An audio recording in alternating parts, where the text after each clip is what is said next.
हरि शरणम हरि शरणम हरि शरणम। तो मैं पढ़ता हूँ, पहले जो सेशन में कवर किया था उस पर चिंतन मनन तो ऑलरेडी कर ही लिया है। एक संदर्भ हमें समझ में आए, आगे जो चले उसके लिए दोबारा पढ़ता हूँ।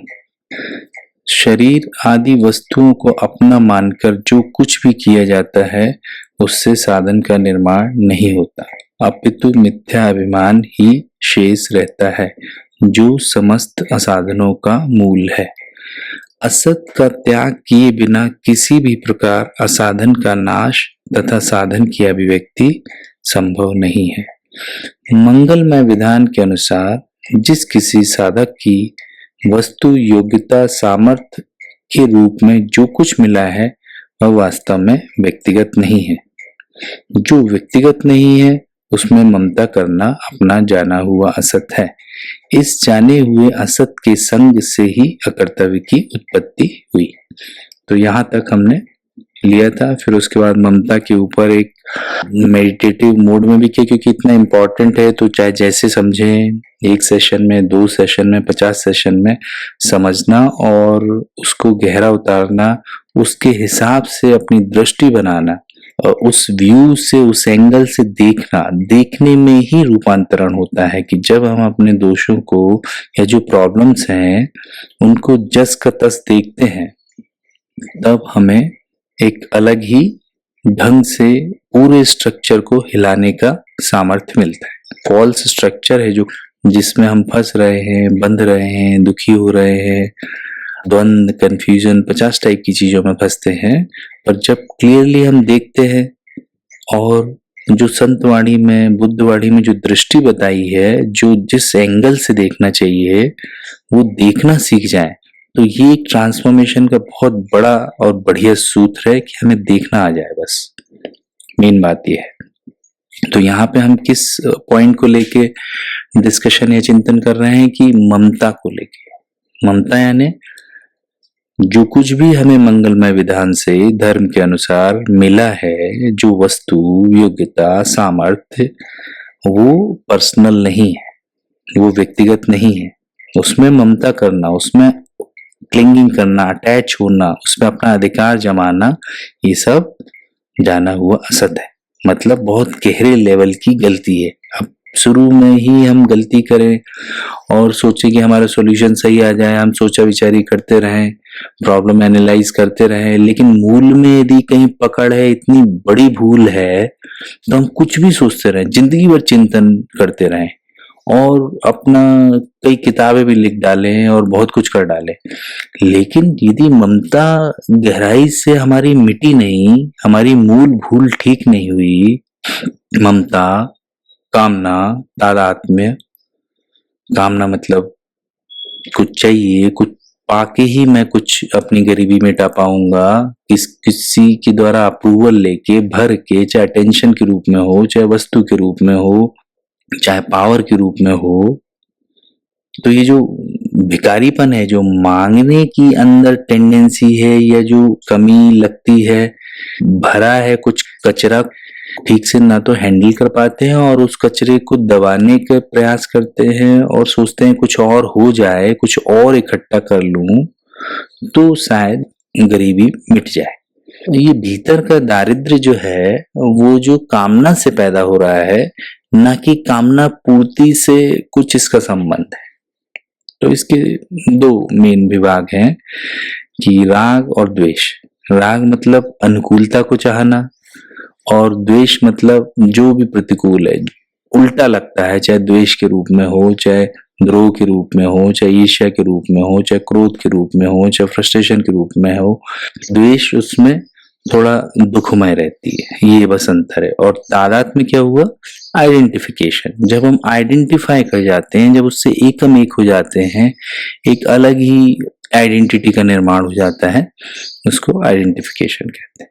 तो ये 3 मूल असत है हमारे, ये सबसे ज्यादा हमारा हानि कर रहे हैं। तो इसमें ममता के ऊपर यहाँ पे चर्चा चल रही है। ममता एक मेन है जो क्लिंगिंग है, और उसको पहले शरणानंद जी के हिसाब से यदि हम समझते हैं, हैंडल करते हैं, तो फिर कामना और तादात्म्य को भी हैंडल करने में आसानी होती है।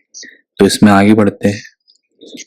कर्तव्य ने व्यक्ति और समाज में, शरीर और विश्व में, दो देशों में, दो वर्गों और दो संबंधियों में वास्तविक एकता सुरक्षित नहीं रहने दी और अनेक प्रकार के संघर्ष उत्पन्न कर दी। मतलब ममता से हमारे जीवन में न करने वाली बातें पैदा हुई और न करने वाली बातों के कारण दो देशों में, दो वर्गों में, दो संबंधियों में, दो रिलेशनशिप में, इन सब में मतलब संघर्ष हैं, कॉन्फ्लिक्ट्स हैं और कई प्रकार की प्रॉब्लम्स हैं कि हम जैसे भीतर हैं वैसे बाहर नहीं हैं, उनके सामने अलग चेहरे हैं, भीतर अलग है, इनसिक्योर हैं, ट्रस्ट नहीं कर पा रहे हैं एक दूसरे पे।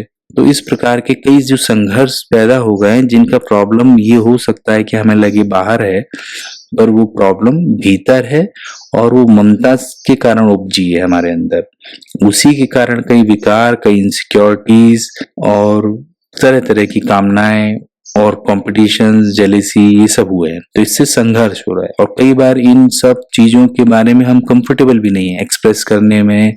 कई नेगेटिव इमोशंस जो फील करते हैं हम भीतर ही भीतर सफर करते हैं, सामने एक हम अलग चेहरा एक बनाए रखते हैं।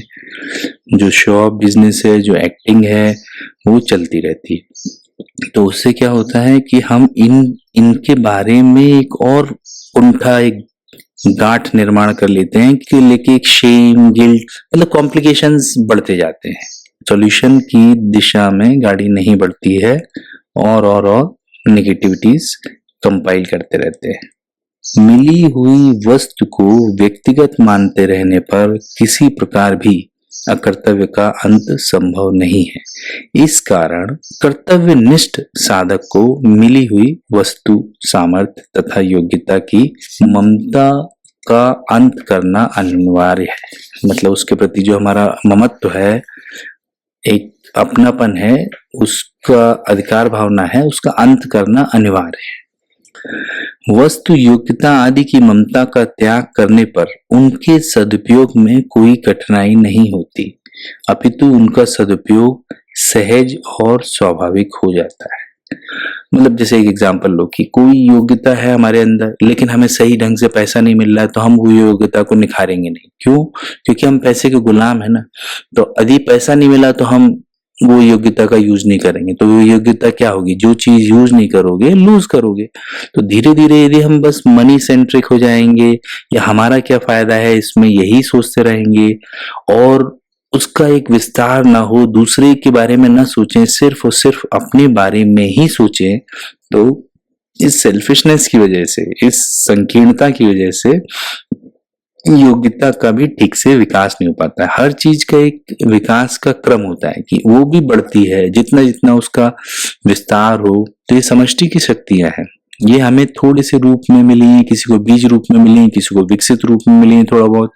तो इनका फर्दर डेवलपमेंट और अच्छा उपयोग जरूरी है, नहीं तो उनका विकास नहीं होता है।